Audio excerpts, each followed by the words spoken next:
Hello everybody. Today we are going to talk about the failed plans for the Power Rangers cinematic universe. It all started in 2017 when Lionsgate and Saban Entertainment teamed up and had hidden ambitions for the start of a whole new cinematic universe. It's kind of a theme nowadays that every IP wants to rip off Marvel and make their own cinematic universe. I mean, DC kinda did it. Marvel, obviously, and, you know, Power Rangers. Alright, now, let's go all the way back. Back. Like, 30 years back. 1995. Power Rangers, the movie. This film was a complete departure from the bright, campy, silly Saturday morning cartoon vibes of the TV show it pulled direct inspiration from.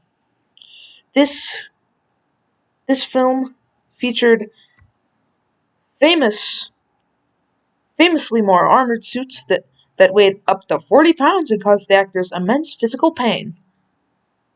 Let's talk about the story a little bit. The film opens with a Star Wars style text crawl that explains who the Rangers are, who Zordon is, what the Zords are, and then it is followed by a skydiving scene with all of the Power Rangers jumping out of a plane along with Bulk and Skull. They safely make it to the ground. Oh no, but not Bulk and Skull. They're the butt of the joke, and they land at a construction site. Bear with me here. This is the very same construction site where later in the movie, all of the construction workers would uncover a space dumpster-like containment chamber like the one that Rita was contained in the first ever episode of Mighty Morphin Power Rangers. In this chamber, there would be an egg, a purple egg, purple ooze that would eventually manifest to become the southern accented villain, Ivan Ooze.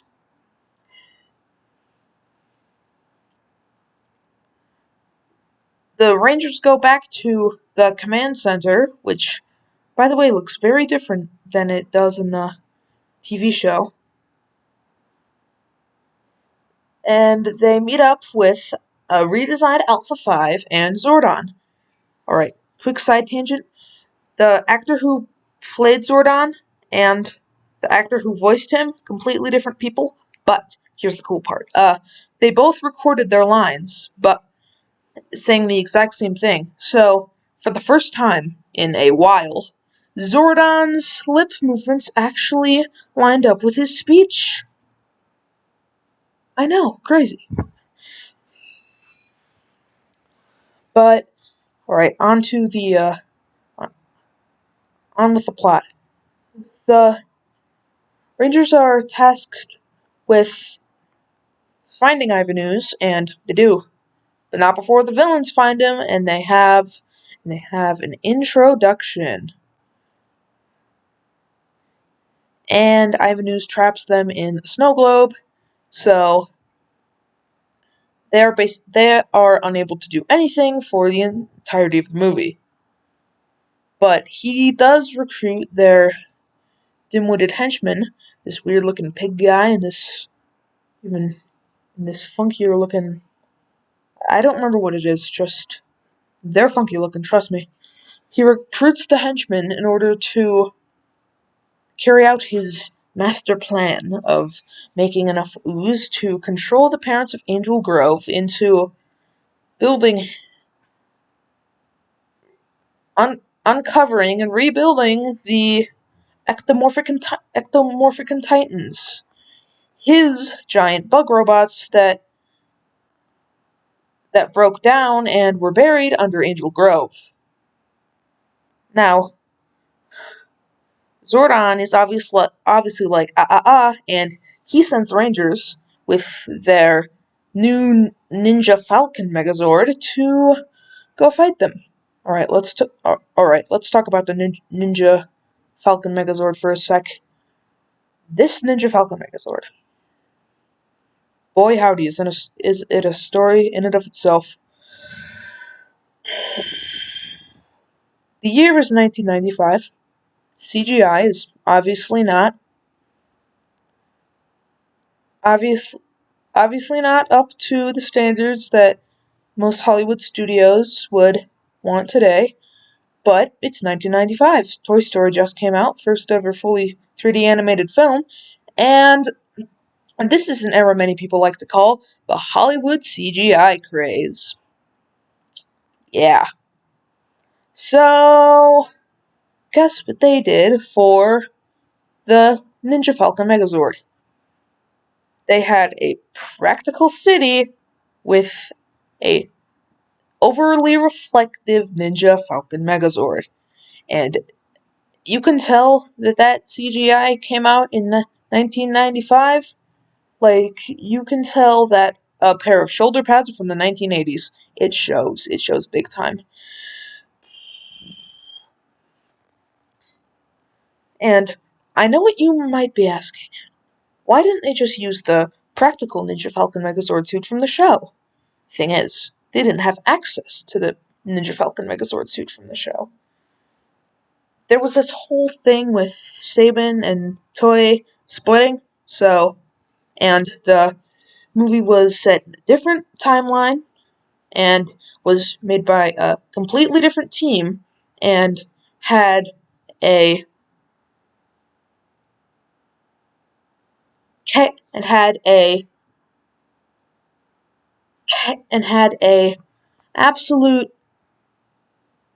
dumpster fire of a production schedule. Let's talk about that. The film was shot in Australia, much like a lot of much like a lot of recent Power Ranger seasons were, and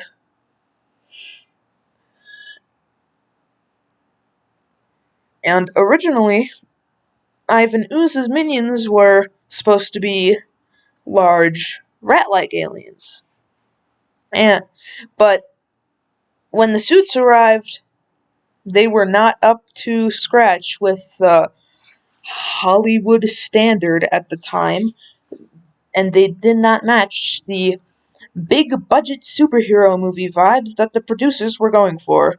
So, at the literal last minute, it would change to the Tengu Warriors. Tengu Warriors were inspired by ancient Japanese bird demons, because Sentai. And let's talk about the suits a little bit more, too. Good measure. These suits also were changed because they also did not scratch up to the big superhero movie standard that the producers were going for. They were noticeably more armored and noticeably heavier, weighing up to 40 pounds instead of the lightweight spandex suits of the TV series. These caused the actors immense physical pain and injury. Yay.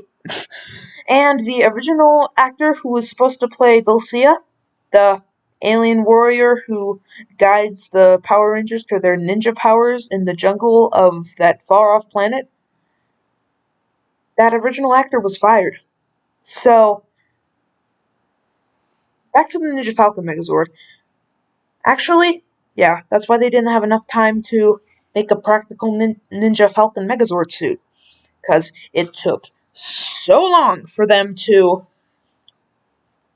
figure out all the live action actor drama that they did not have enough time. Budget constraints, time constraints. This is not good.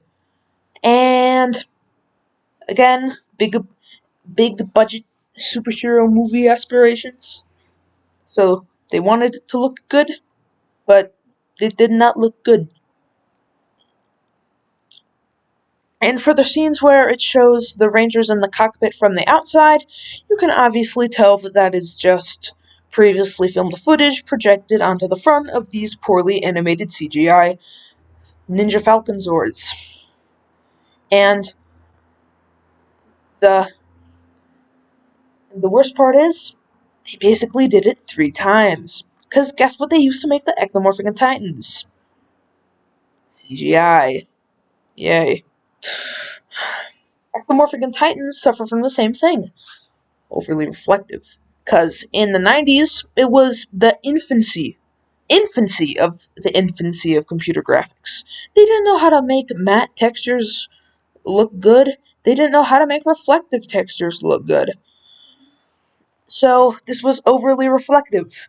Like overly reflective. Like, boy howdy.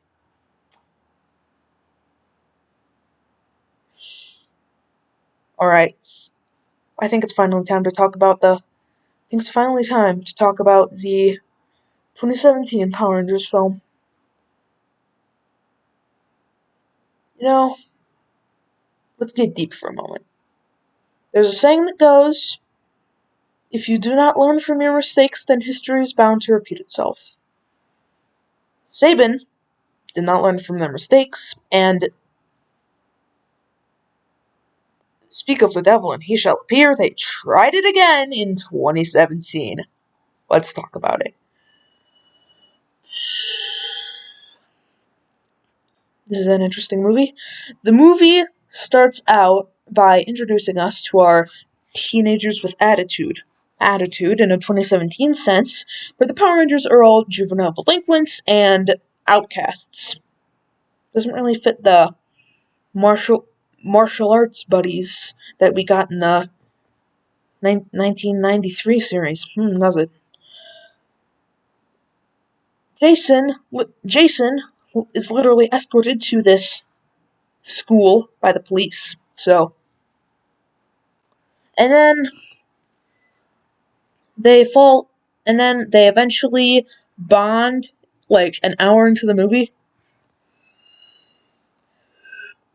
They eventually bond at an hour into the movie, and they fall into the very same crashed spaceship that was buried there tens of thousands of years ago, and houses the conscience of Zordon. This is their command center, of sorts. I say of sorts because not really command center, just a crash spaceship.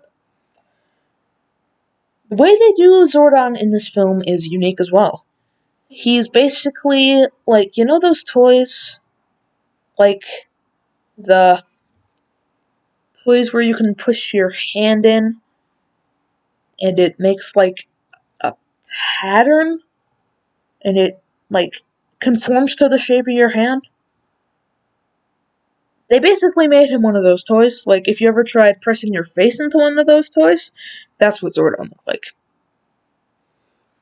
So, at Alpha 5, boy, let's just talk about the redesigns as a whole.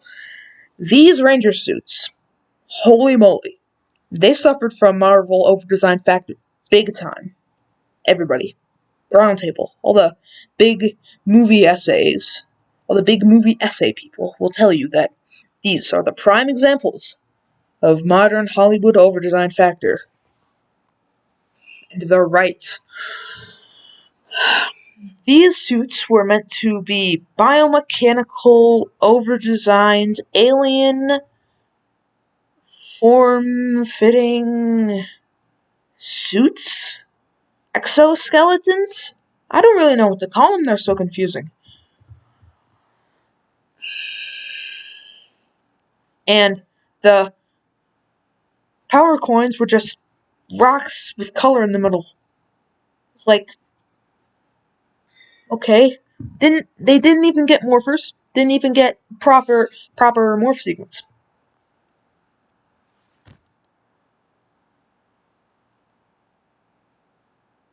Of course, everybody knows why this is. This was in the era of mid to late 2010s where everybody wanted grounded, dark, and gritty reboots of their favorite childhood superheroes. Other superheroes that befell the same fate were Batman, Superman, all the members of the Justice League, and of course the Power Rangers. So there